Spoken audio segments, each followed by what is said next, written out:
ॐ नमो भगवते वासुदेवाय। ॐ नमो भगवते वासुदेवाय। ॐ नमो भगवते वासुदेवाय। यः स्वानुभावम् अखिलं श्रुतिसारमेकम् आध्यात्मदीपम् अतिदीर्षितां तमोऽन्धम् संसारिणां करुणयाः पुराणगुह्यम् तं व्याससूनम् उपयामि गुरुं मुनीनां। नारायणं नमस्कृत्य नरं चैव नरोत्तमं देवीं सरस्वतीं व्यासं ततो जयमुदीरये। श्रवणतः स्वकथा नित्यं श्रवणतः स कथा कृष्ण पुण्यश्रवण कीर्तिनः। हृदयन्तस्तो हि अभद्राणि विधुनोति सुहृत् सताम्। नष्टप्रायेषु अभद्रेषु नित्यं भागवत सेवया भगवती उत्तम श्लोके भक्तिर्भवति नैष्ठिकी। श्रवतः श्रद्धया नित्यं गृणतश्च स्वचेष्टितं कालेन नातिदीर्घेण भगवान् विशते हृदि। कृष्णाय वासुदेवाय देवकी नंदनाय च नंद गोप कुमाराय गोविंदाय नमो नमः। जय श्री कृष्ण चैतन्य प्रभु नित्यानंद श्री अद्वैत गदाधर श्रीवासादि गौर भक्त वृंद। हरे कृष्णा कृष्णा कृष्णा हरे हरे, हरे राम राम राम हरे हरे। हरे कृष्णा कृष्णा कृष्णा हरे हरे, हरे राम राम राम हरे हरे। हरे कृष्ण कृष्ण कृष्ण हरे हरे, हरे राम राम राम हरे हरे। हरे कृष्णा। सभी का स्वागत है प्रातःकालीन श्रीमद् भागवतम के सत्र में। और कल हमने श्लोक क्रमांक 18, 19, 20 को किया था।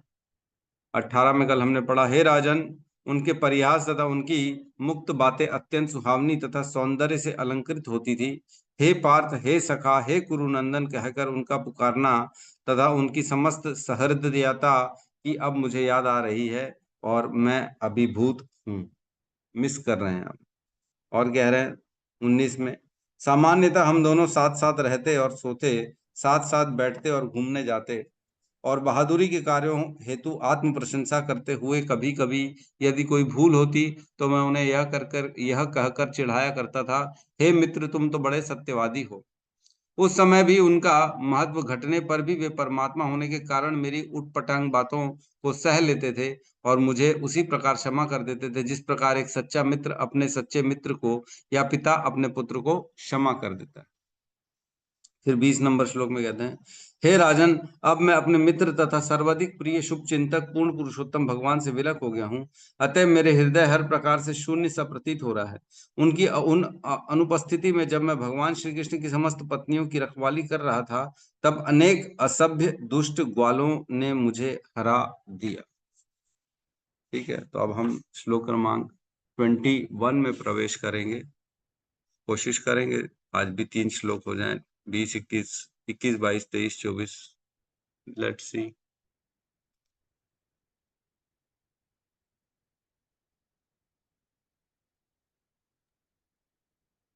क्लियर है?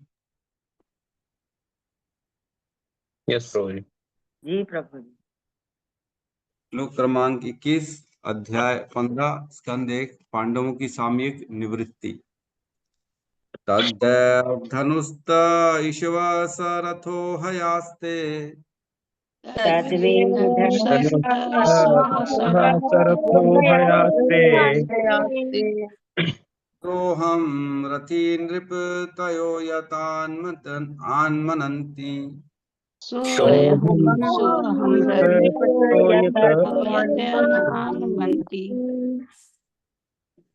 सर्वं षडेन तद्भूत सदीशरितम्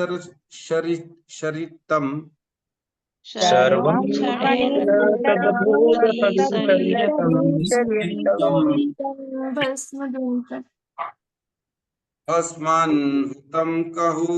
भस्मन् हुतं कुह कराध्वीमिव भस्मान् हुतं कुह कराद्धमिव उक्तम् उषायम्। भस्मन्मृतमुकुः श्याम तद्वै धनुस्त ईश्वः सरथो हयास्ते तद्वे धनुस्त ईश्वः सर्वो हयास्ते सोऽहं रथी नृपतयो यत आनमन्ति सोऽहं रथिर्नृपतो यन्मानवन्ति सर्वं क्षणेन तद्भुत सदीसरिक्तम् सर्वं क्षणेन भस्मन् हुतं कुहकराद्धम् इवोक्तमुष्याम् भस्मन्नृतं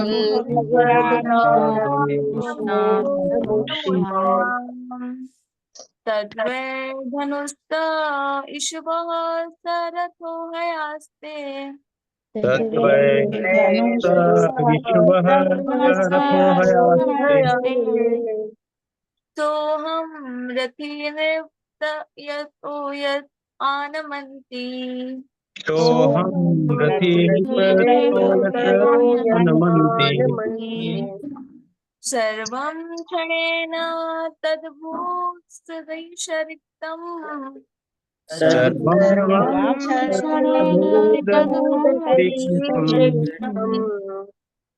भस्मन्मृतं कुकराब्धमिवोक्तुमुष्याम् भस्मन्मृतं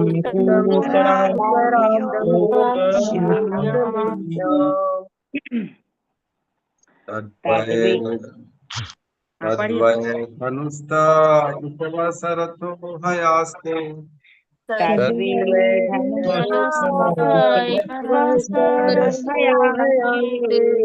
सोऽहं रथी नृपतयो यथानमन्ति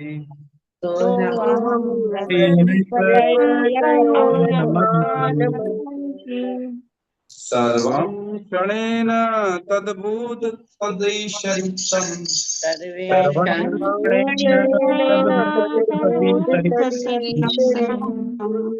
भस्मन्हुतं कुहकराद्धम् इवोक्तुमुष्याम्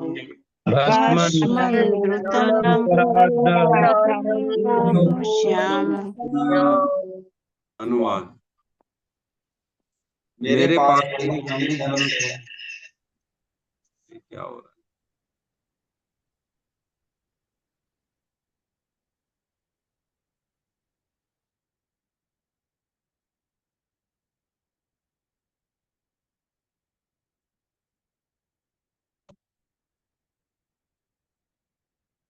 अनुवाद। मेरे पास वही गांडीव धनुष है, वे ही तीर हैं, उन्हीं गुणों के द्वारा खींचा जाने वाला वही रथ है और उन्हें इस्तेमाल करने वाला मैं वही अर्जुन हूं, जिसके सामने भी सभी राजा सिर झुकाया करते थे, किंतु भगवान श्री कृष्ण की अनुपस्थिति में वे सब एक ही क्षण में शून्य हो गए हैं। यह वैसे ही है जैसे राख में घी की आहुति डालना, मायावी छड़ी से धन एकत्र करना या बंजर भूमि में बीज बोना। ओम अज्ञानतिमिरन्धस्य ज्ञानाञ्जनशलाकया चक्षुरुन्मिलितं येन तस्मै श्री गुरुवे नमः। श्री चैतन्य मनोभीष्टं स्थापितं येन भूतले स्वयं रूपः कदा मह्यं ददाति स्वपदान्तिकम्।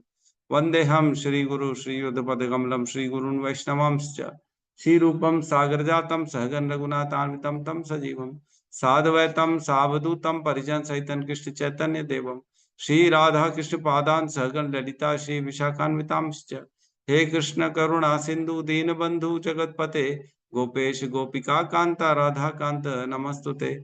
तप्त कांचन गौरांगी राधे वृंदावनेश्वरी वृषभानु सुते देवी प्रणमामि हरिप्रिये। वाञ्छाकल्पतरोभश्च कृपा सिन्धुभ्य एव च पतितानां पावनेभ्यो वैष्णवेभ्यो नमो नमः।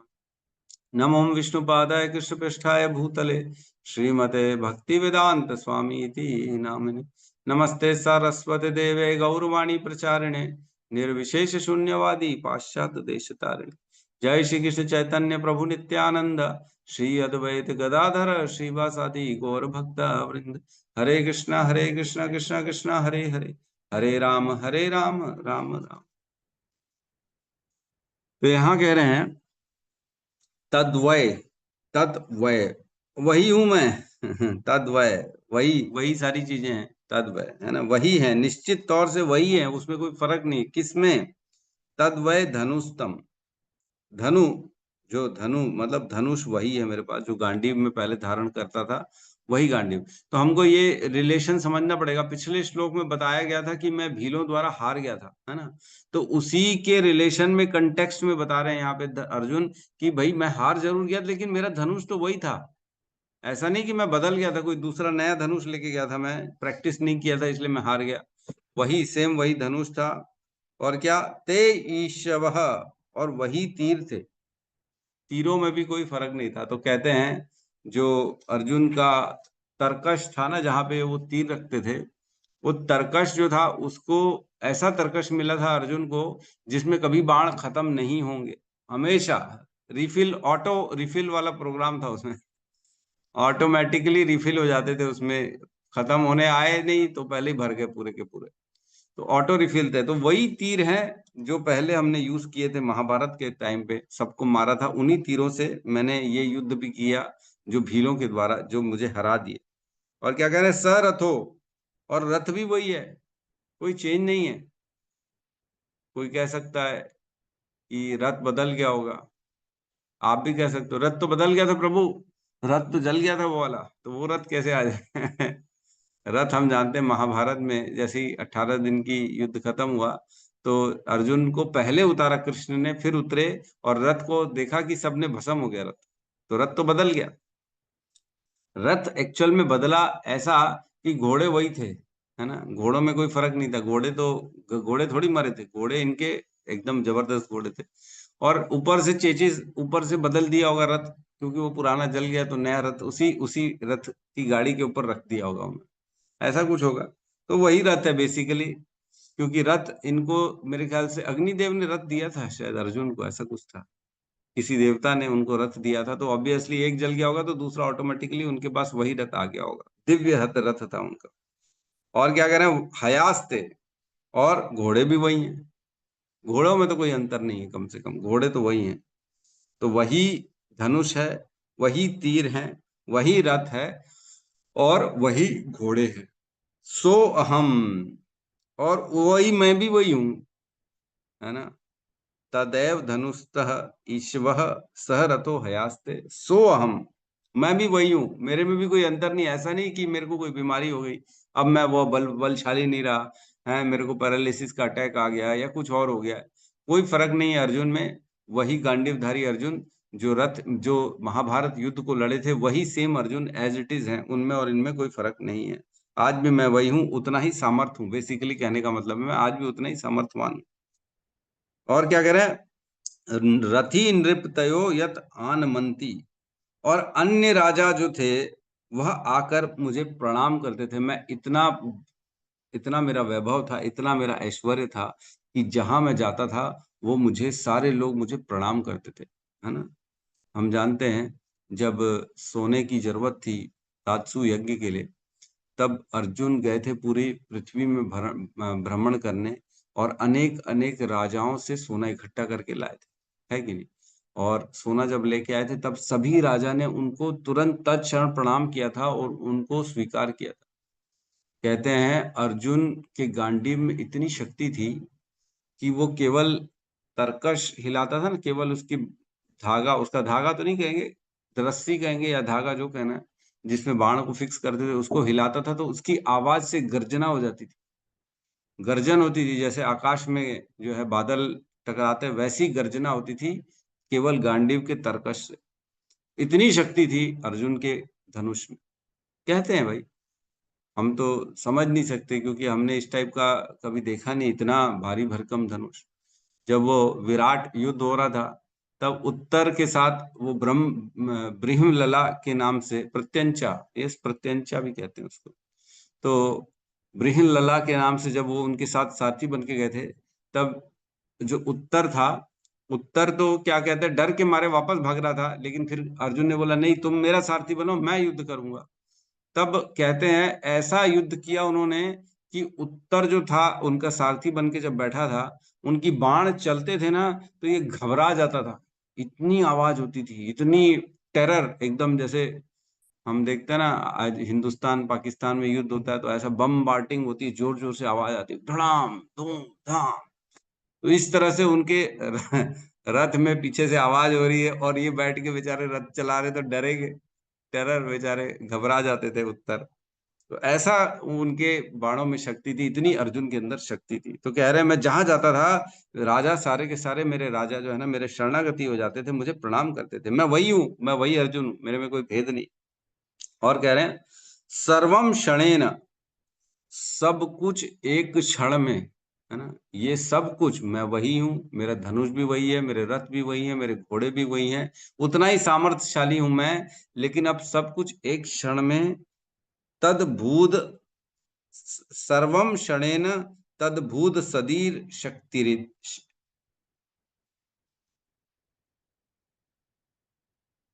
सर्वम क्षणेन तद अभूत असत ईश रिक्तम। हाँ, तदभूस सदी सद ईश रिक्तम, मतलब ईश्वर से रिक्त हो गया है अब सब कुछ। अब क्योंकि एक क्षण में जब ईश्वर चले गए, कृष्ण चले गए, तो उनके कारण क्या हो गया, सब कुछ रिक्त हो गया, सब खाली हो गया। अब कुछ मेरे पास बचा नहीं, न मेरा सामर्थ्य बचा, न मेरे धनुष में शक्ति बची, न मेरे तीरों में शक्ति बची, न मेरे रथ में शक्ति बची, सब 0/0 हो गया। कृष्ण के जाने से सब व्यर्थ हो गया है। और कैसे व्यर्थ हो गया, उपमा दे रहे हैं, एग्जाम्पल दे रहे हैं, ऐसा व्यर्थ हो गया जैसे भस्मान हुतम, जैसे भस्म में घी डालने से, आहुति डालने से, जैसे यज्ञ करते हैं हम तो अग्नि जला के उसमें आहुति डाली जाती है, लेकिन अगर अग्नि जलाई न जाए, केवल खाली भस्म में या अग्नि बुझ गई हो, उसके बाद अगर आहुतियां घी डाला जाए तो कोई फर्क पड़ेगा, कुछ नहीं पड़ेगा, 0/0। तो ऐसा बता रहा है जैसे भस्मान हुतम, केवल भस्म जो है ना आहुतियां डालने से कुछ नहीं होगा जब तक घी उसमें अग्नि नहीं होगी। और क्या कह रहे हैं, कुकाराधव इवम, तो कुहुकार राधम इव मीन्स जैसे कोई अगर मायावीर जो हो, जादूगर हो, अगर कोई आपको धन प्रकट कर दे कि ये लो सोने की चेन पकड़ो हाथ में, तो जादूगर ऐसे कई लोग देखे हैं हमने, दिखाते हैं पकड़ के कुछ प्रकट कर देते हैं, आम प्रकट कर देते हैं, सोने की चेन प्रकट कर देते हैं, या कुछ और 500 का नोट प्रकट कर देते हैं। तो ऐसे जादूगर के धन के बराबर जैसे मेरी शक्ति हो गई हो। तो जैसे जादूगर का धन यहाँ क्यों बता रहे हैं, क्योंकि जादूगर जो धन दिखाता है ना वो एक्चुअल में फेक होता है, ओरिजिनल नहीं होता वो। अगर इतना ही उसके अंदर ओरिजिनल होता तो वो तो करोड़पति बन जाए ना, रोज अपना प्रकट करे धन, सोने की चेन, और अपने आप को पैसे वाला बना ले। क्यों डोनेशन लेता है, क्यों कहीं पे भी जाके वो करतब करता है, क्योंकि फेक है उसका, ये सब दिखावे के लिए है, एक्चुअल में उसके अंदर शक्ति नहीं है।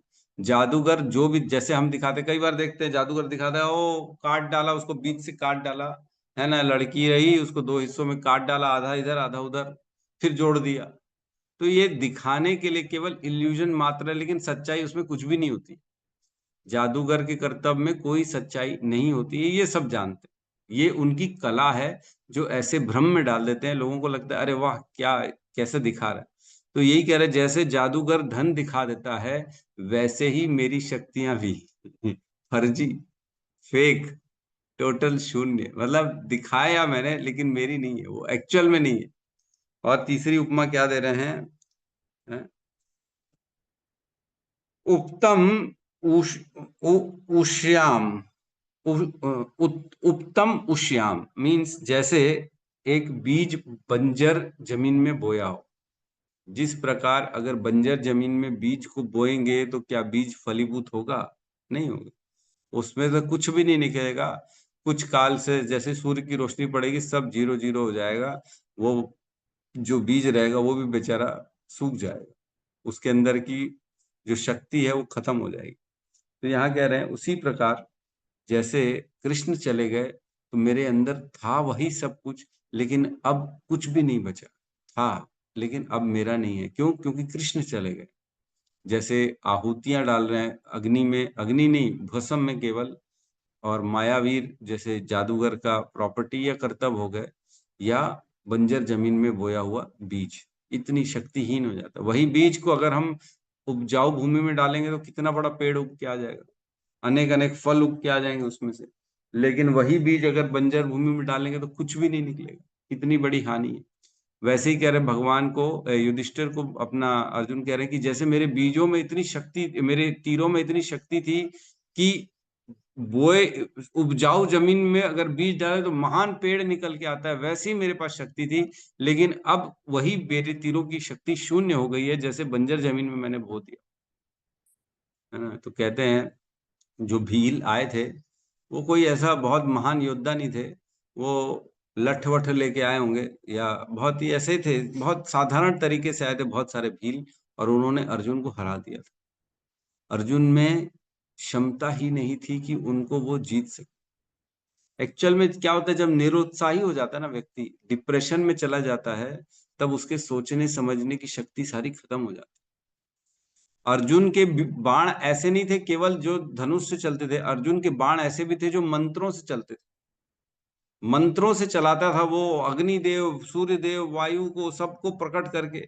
हम जानते हैं खांडा वन में उसने पूरे वन में ऐसा एक डोम बना दिया था ताकि बारिश की एक बूंद भी अंदर न जा सके और अग्निदेव उसको आराम से जला सके।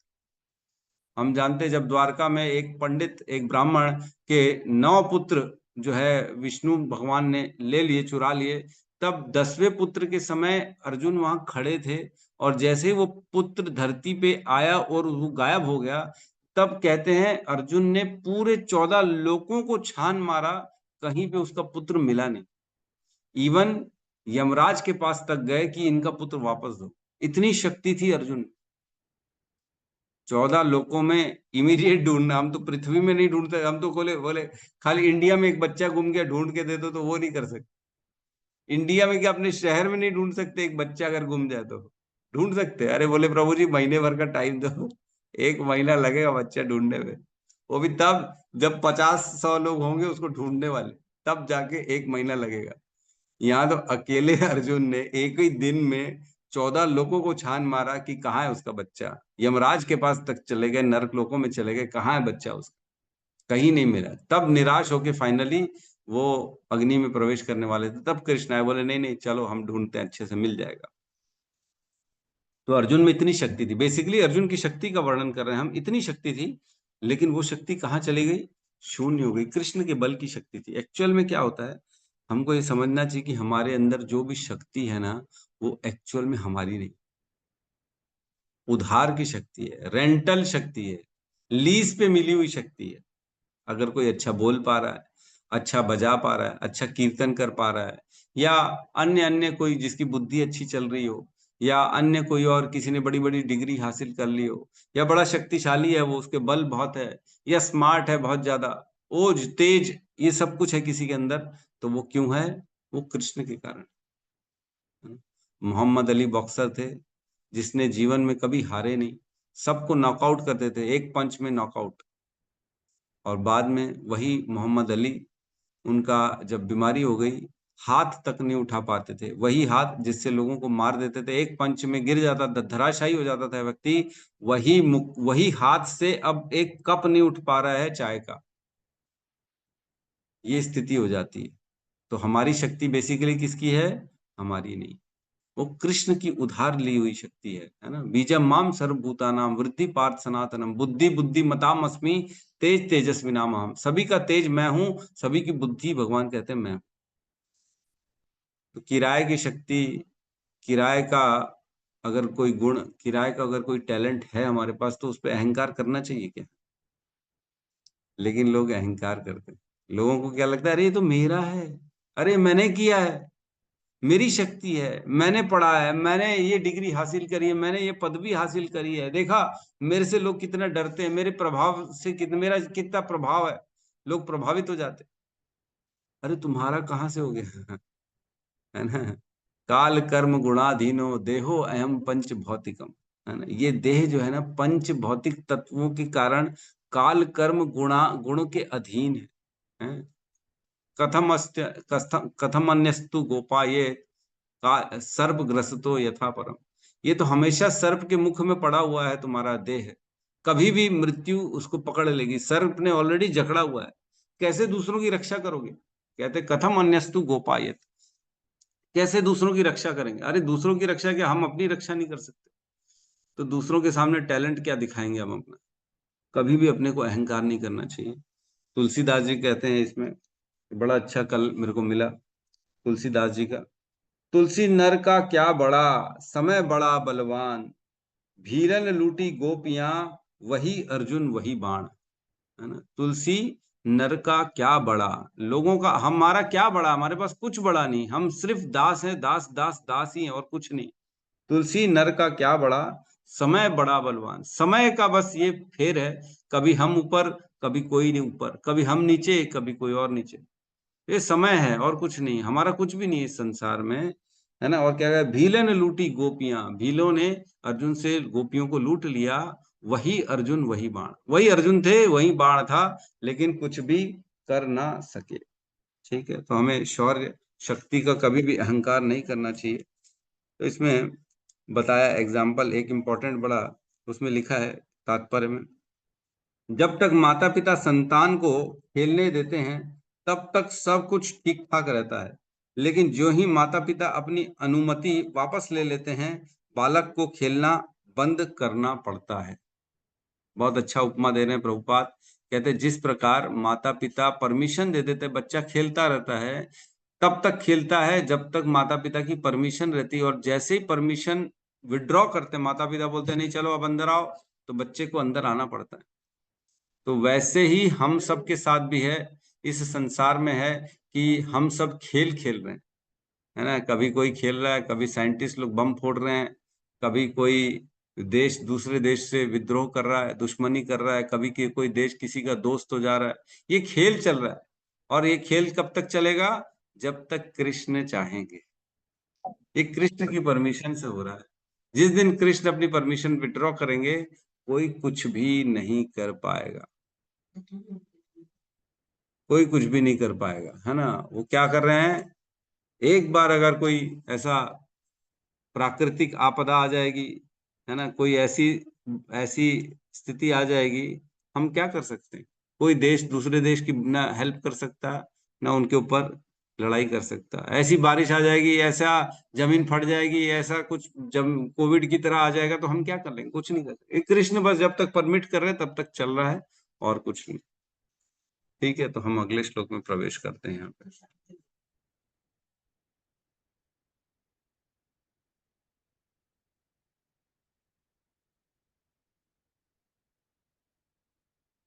श्लोक क्रमांक 22 और 23, है ना, 22 23। ठीक है, क्लियर दिख रहा है? जी प्रभु जी। राजन स्वयाना राजन स्वयानुष्ट पृष्ठानाम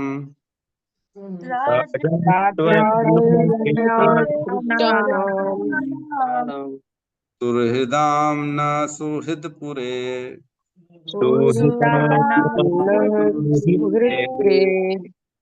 विप्रश्राप विमूढ़ानाम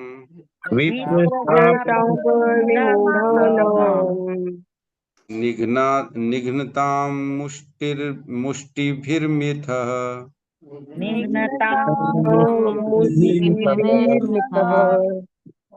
वारुणीं मदिरां पीत्वा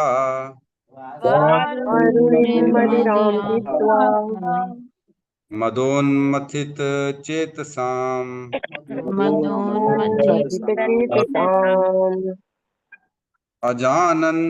अजानताम् इवान्योन्यम्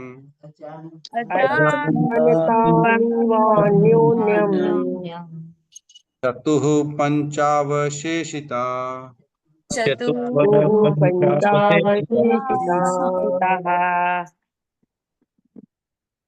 राजन सत्त्वानुपृष्टानां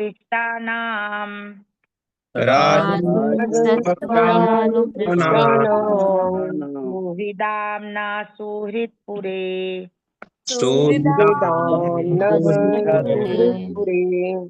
विप्रशाप विमूढानां निघ्नतां मुष्टिभिर्मिथः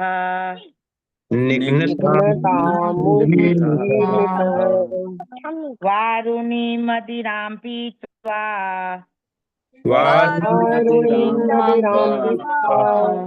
मदोन्मथितचेतसाम् मदोन्मत्तचेतसाम् अजानतामिव अन्योन्यम् अजानतामिवान्योन्यम् चतुः पञ्चावशेषितः। चतुः पञ्चावशेषिताः। हरे कृष्ण। राजस्व यानो भ्रष्टानां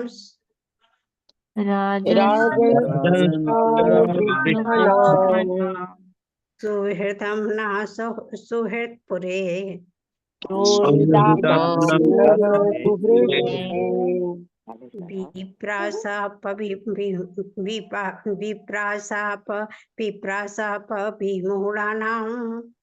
विप्रासापविमूढानां निघ्नतां मुष्टिभिर्मिथ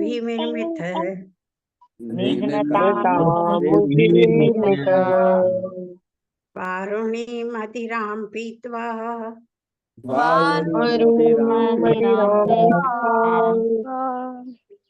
मदोन्मथितचेतसाम्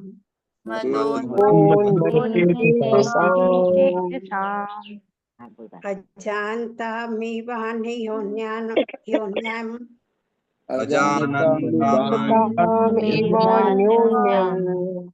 चतो पञ्चवशेषिताः।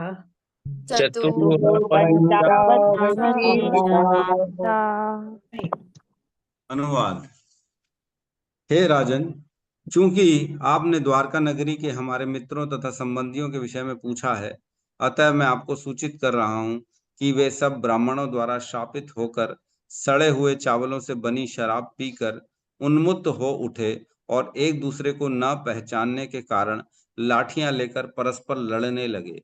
अब केवल 4-5 को छोड़कर सभी शेष की मृत्यु हो चुकी है। अब यहाँ पे अर्जुन जवाब दे रहे हैं युधिष्ठिर को। युधिष्ठिर ने पूछा था द्वारका में सब ठीक तो है ना, यदुवंशियों ठीक तो है ना, वो सब भगवान के साथ जो बड़े ऐश व आराम से मजे से रह रहे हैं, वो सब अपने अपने घर में ठीक से रह रहे हैं कि नहीं। तो उसका जवाब अब यहाँ पे दे रहे हैं, कह रहे हैं राजन्स्त्वयानु पृष्ठानाम, आपके द्वारा जो पूछा गया प्रश्न था, हे राजन आपने जो मेरे से प्रश्न पूछा गया था, कौन सा प्रश्न पूछा था? सुहृदाम नह सुहृत परे, हमारे बंधु जो द्वारका में सुहृद पुरे, मतलब जो द्वारका पुरे मीन्स जगह, सुहृद जहां हमारे बंधु रहते हैं, ऐसी जगह में जो हमारे बंधु रहते हैं उनके बारे में आपने पूछा था मेरे से, कैसे हैं सारे के सारे लोग, यदुवंशियों के बारे में, अपने कजिन्स के बारे में और मामाओं के बारे में, नाना के बारे में, सबके बारे में आपने जो पूछा था। तो कह रहे हैं उसके बारे में बता रहे हैं, विप्र शाप विमूढ़ा नाम। विप्र मीन्स ब्राह्मण के श्राप, एक ब्राह्मण का श्राप था जिसके कारण विमूढ़ा नाम सब भ्रमित हो गए। मूढ़ मीन्स बेवकूफ बनना, तो यहाँ पे विप्र श्राप विमूढ़ा नाम, सब के सब भ्रमित हो गए उस श्राप के द्वारा। और क्या हुआ? निघ्नताम मुष्टि भीर्मिथ, और मुक्के और लाठी और एक दूसरे को ऐसे मारा उन्होंने, सबने ऐसे अलग अलग जो है ना तरीकों से एक दूसरे को मारा। आपस में ही यदुवंशियों ने एक दूसरे को मारा। कैसे मारा? विप्र शाप विमूढ़ा नाम, एक ब्राह्मण के श्राप के कारण सारे के सारे भ्रमित हो गए, इसलिए एक दूसरे को उन्होंने मार दिया। तो कौन से ब्राह्मण से श्रापित हो गए, क्या हो गया? तो कहते हैं एक बार भगवान श्री कृष्ण का पुत्र सांब है ना, सांब जो थे, जो जामवंती के पुत्र थे, वो अपने मित्रों के साथ जंगल में भ्रमण कर रहे थे। तब वहां उन्होंने काफी सारे ऋषियों को देखा, और जब ऋषियों को देखा तो उन्होंने मस्ती करने का उनका है ना, उनको थोड़ा सा चकमा देते हैं, देखते हैं इनमें नॉलेज है कि नहीं, खाली दिखावे के ऋषि तो नहीं है। तो ऐसा किया उन्होंने, क्या किया, पेट में एक मूसल बांध दिया, एक लोहे का जो है मूसल जिसको कहते हैं, जिससे हम चटनी पीसते हैं, वो लोहे का पेट में बांध दिया और अपने आप को ऊपर से ढक दिया। और उन ऋषियों के पास गए और बोले, उसके दोस्तों ने कहा ये हमारे पत्नी है और ये गर्भवती है, क्योंकि पेट में उन्होंने बांध दिया तो बाहर से ऐसा लग रहा था गर्भवती है। तो हे ऋषि, हे साधु, बताइए इसे पुत्र है कि पुत्री है? बेवकूफ बनाना। कई बार होता है ना, देखते हैं सारा साधु समझ रहे हैं अपने आप को, क्या मालूम भी है कि नहीं मालूम है, देखते हैं। तो ऋषियों को बड़ा क्रोध आ गया। ऋषियों ने देखा हमारे साथ पंगा ले रहा है, हैं ये बच्चा हमारे को क्या बेवकूफ समझ रहा है, मुसलमान के। वो तो सब अब दिव्य दृष्टि रहती है ऋषियों की। तो ऋषियों क्रोध हो गए और उन्होंने श्राप दे दिया और उन्होंने बोला, हे ये तुम्हारा जो है ना पेट से मूसल जो है ये डिलीवरी करेगा, मूसल निकलेगा इसका पेट से लोहे का पिंड निकलेगा, बोला इन्होंने, और वही तुम सबके नाश का कारण होगा। तो वाकई में देखा गया तो कुछ समय बाद सांब के पेट से मूसल निकला। सोचो, एक मतलब बड़ा ही ये तकलीफदायक वर्णन है। एक पुत्र, जब माँ अपने पुत्र का जो है जन्म होता है, जब पुत्र आता है इस संसार में माता के गर्भ से, तो बहुत तकलीफ होती है, बहुत ज्यादा। तो लेकिन पुरुष ये काम नहीं कर सकते, है ना, कहते पुरुष के बस का नहीं है, इसलिए माताओं को ये काम दिया गया, क्योंकि माता सहनशील होती है, स्त्रियां सहनशील होती है, वो सहन कर लेती सारी तकलीफों को। लेकिन यहाँ पे सांब के गर्भ से एक मूसल का पिंड निकला था, जिसको उन्होंने निकाला था, और बहुत तकलीफदायक रहा होगा, ये हम मानते हैं। तो जब ऐसा हुआ तब बोले क्या किया जाए। तब वहां के जो राजा थे उन्होंने उस मूसल को पिसवा के समंदर में फेंकवा दिया था, ऐसा कुछ था।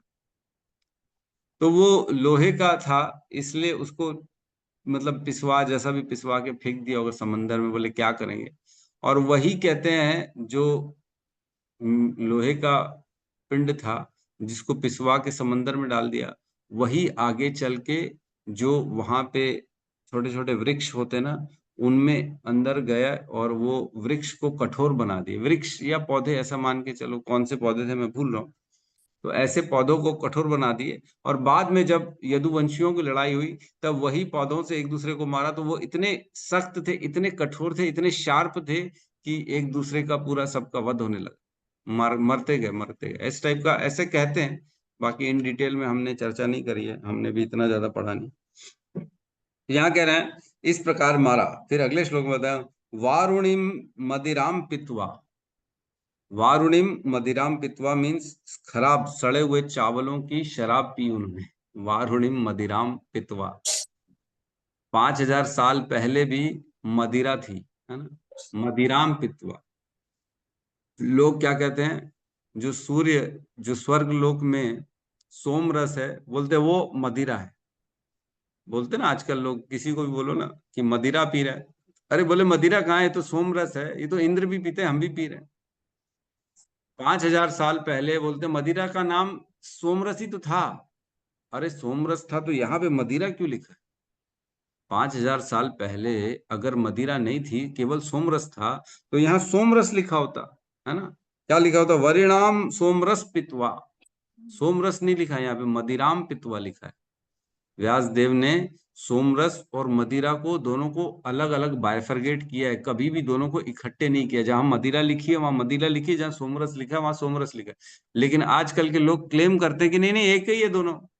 अरे एक होता तो यहाँ पे सोमरस लिखा होता, यहाँ मदिराम लिखा है, मतलब मदिरा पिया उन्होंने, है ना। तो क्या किया उन्होंने, सड़े हुए चावलों की मदिराम पित्वा, और क्या लिखा है, मदोन्मथित चेत साम, और इतना मदोन्मत, इतना नशे में धुत हो गए कि उनका चित्त उनके कंट्रोल से बाहर, भ्रमित हो गए पूरी तरह से।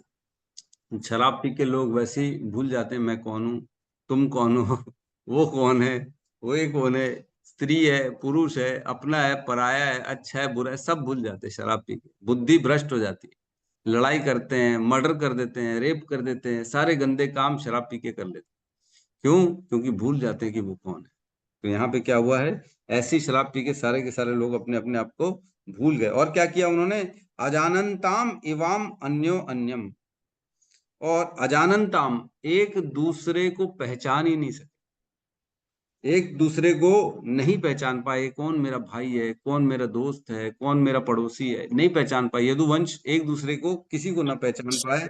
केवल चतुष्पंचावशेषित, केवल 4-5 लोग ही बचे, बाकी सारे लोग मर गए। एक दूसरे को निघ्नताम मुष्टिर भीमिथा, एक दूसरे को मारा उन्होंने, इतना मारा कि सबके सब मर गए। तो यहाँ पे इस श्लोक में बता रहे हैं कि यदुवंशियों ने अपने आप को कैसे खत्म कर लिया। अगला श्लोक ले सकते हैं क्या हम? 15 मिनट तो हैं, फटाफट ले लेते हैं अगला श्लोक, है ना।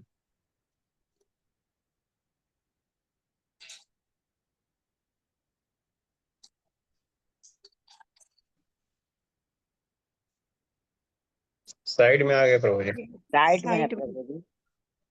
साइड में।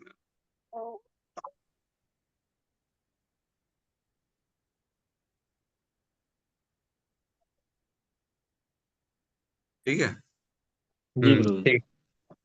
जी। श्लोक क्रमांक 24। इसमें कहते हैं प्रायेणे तद भगवतः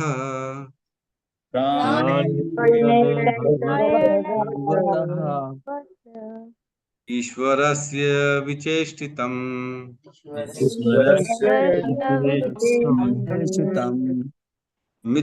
मिथो निघ्नन्ति भूतानि मिथो निघ्नन्ति भावयन्ति च यन्मिथः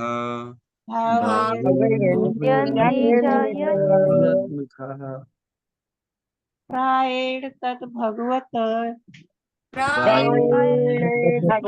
भगवत ईश्वरस्य विचेष्टितम्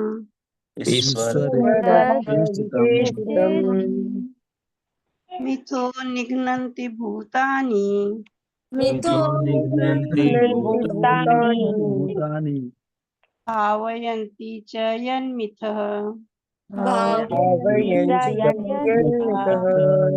हरे कृष्ण। प्रायेण तद् भगवत प्रायेण ईश्वरस्य विशेषितम्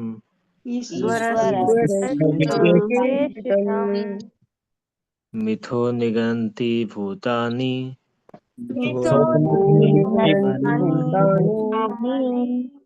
भावयन्ति च यन्मिथः।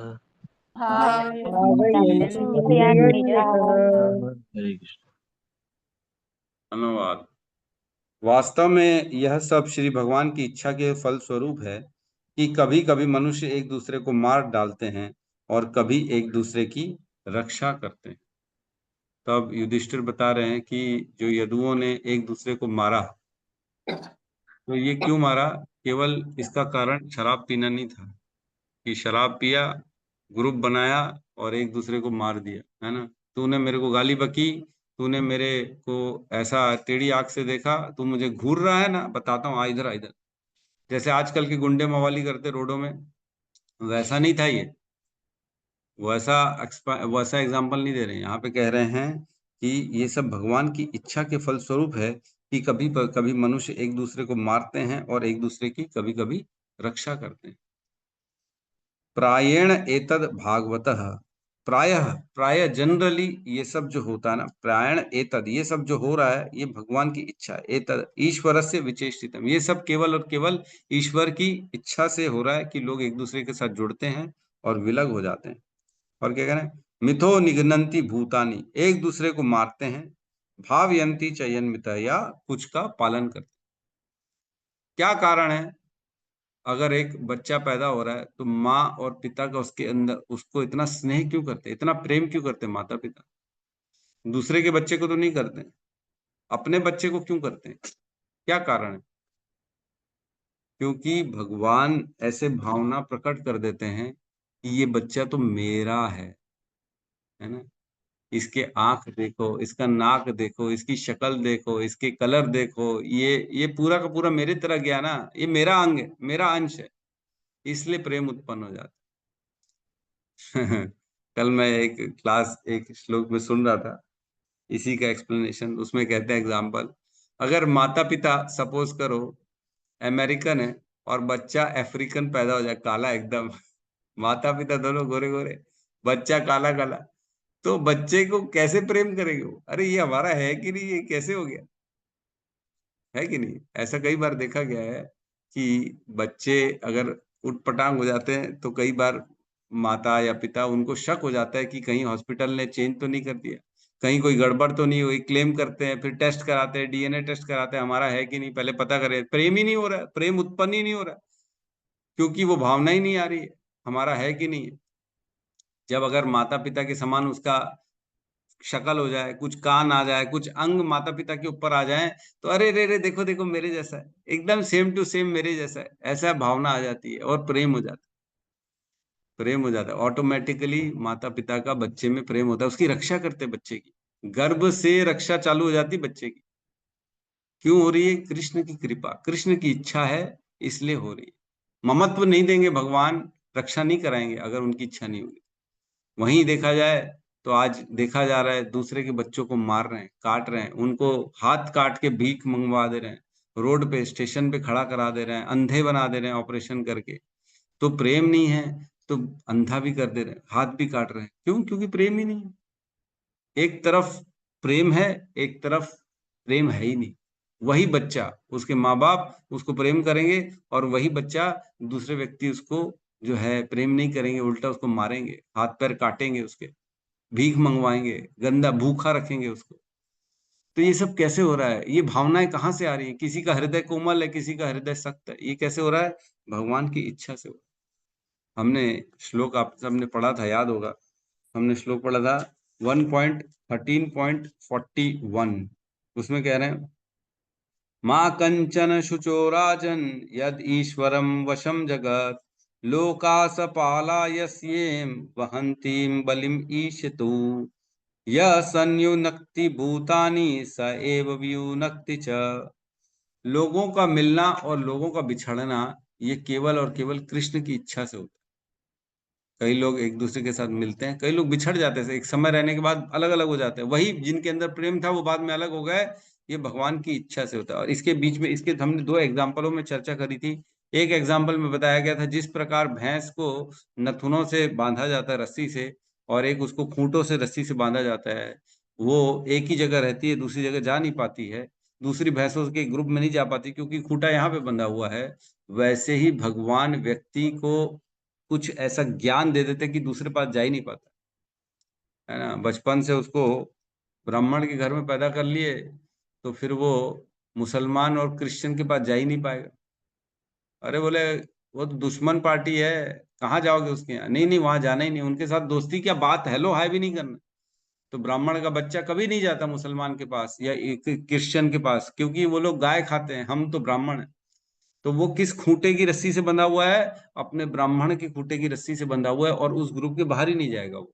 तो इस प्रकार एक के साथ जुड़े रहते अदर, और दूसरों के साथ विलग रहते। तो ये एक एग्जाम्पल दिया था। और दूसरा एग्जाम्पल दिया था कि जिस प्रकार एक खेलने वाला व्यक्ति अपने अपने जो, जैसे शतरंज खेल रहा है, तो अपने जो उसके शतरंज के जो दाव होते हैं, अपने हिसाब से गोटियों को सेट करता है, किसी समय कुछ को पास करता है, किसी समय किसी को दूर कर देता है। उसी प्रकार भगवान भी लोगों को एक दूसरे के पास करते हैं और एक दूसरे के दूर कर देते हैं, जैसे खिलाड़ी अपनी गोटियों के साथ करता है।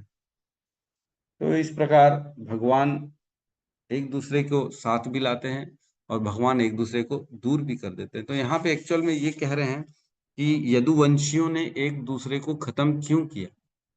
क्योंकि ये भगवान की इच्छा थी। तो भगवान की इच्छा क्यों थी कि वो खत्म हो जाए सारे के सारे? तो भगवान की इच्छा इसलिए थी क्योंकि यदुवंशी जो थे ना, वो कृष्ण को बहुत प्रेम करते थे, और अगर कृष्ण उनसे पहले चले जाते संसार से, तो वो इतने बलशाली थे कि पूरी पृथ्वी में उथल पुथल मचा देते।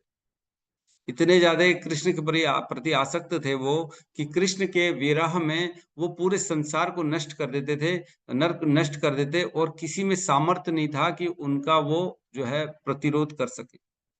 इसलिए कृष्ण ने क्या किया? आपस में यदुवंशियों को ही मरवा दिया। ये कृष्ण की इच्छा थी कि मेरे जाने के पहले पृथ्वी में जो है इस तरह का उथल पुथल ना हो, शांति पूर्वक सब आपस में लड़के एक दूसरे को मार दें और मैं फिर जाऊं यहाँ से। तो इस प्रकार कृष्ण का ही ये जो है सारी इच्छा थी, कृष्ण की इच्छा से ही ये सारा कुछ काम हो सका। और इसमें कह रहे हैं एक दो, हम एक चीज इसमें समझने की ये है कि जितना हम भक्ति में आगे बढ़ते हैं ना, जितना हम भक्ति की गहराई में जाते हैं उतना उतना हम अपने कर्मों के प्रति सचेत हो जाते हैं। जो भी कुछ कृष्ण से रिलेटेड है उसको करना है, जो भी शास्त्रों के विरुद्ध चीजें हैं उसको नहीं करना है। यही सीखते हैं कि नहीं सीखते हम? कृष्ण के सेवा में अगर कोई चीज है तो हम करेंगे, अगर कृष्ण से मुझे दूर ले जा रही है तो हम उसको नहीं करेंगे। जैसे जैसे भक्ति में आगे बढ़ने के लक्षण यही है कि व्यक्ति जो है एकदम गहराई से एनालिसिस करता है फिर कर्म करता है। कोई भी कर्म ना हो जाए, है ना, शास्त्र विरुद्ध कर्म ना हो, कहीं ऐसा कर्म ना हो कि मैं कृष्ण से परे हो जाऊं, मेरे अंदर से भक्ति निकल जाए, या मेरे से कोई पाप हो जाए, या वैष्णव के प्रति अपराध हो जाए, मैं भक्ति विहीन हो जाऊं, ऐसा काम ना करूं। तो ये भक्ति के लक्षण है। जितना जितना हम भक्ति में आगे बढ़ेंगे तो हम ये समझ सकते हैं कि व्यक्ति उतना ज्यादा गंभीर हो जाता है, उतना ज्यादा सचेत हो जाता है अपने कर्मों के प्रति, और कोई भी ऐसा कार्य नहीं करता है कि मैं कृष्ण से परे हो जाऊं या मुझ पे कोई अपराध हो जाए। सारे कर्म ऐसे होने चाहिए जो कृष्ण को प्रिय लगे। तो इस प्रकार कृष्ण से विलग होने का तो कोई सोच ही नहीं सकता। और यदुवंश भी कृष्ण के बड़े प्रिय थे, वो कभी नहीं सोच सकते थे हम कृष्ण के बिना रह पाएंगे। और कृष्ण जानते थे अगर मैं चला गया तो ये सब पागल हो जाएंगे मेरे बिना, और इनके अंदर शुद्ध बुद्ध नहीं बचेगी, सब गलत सलत काम हो जाएगा। इसलिए भगवान ने उनको पहले निकाल दिए। ठीक है, तो किसी का कोई प्रश्न है तो हम ले सकते हैं यहाँ।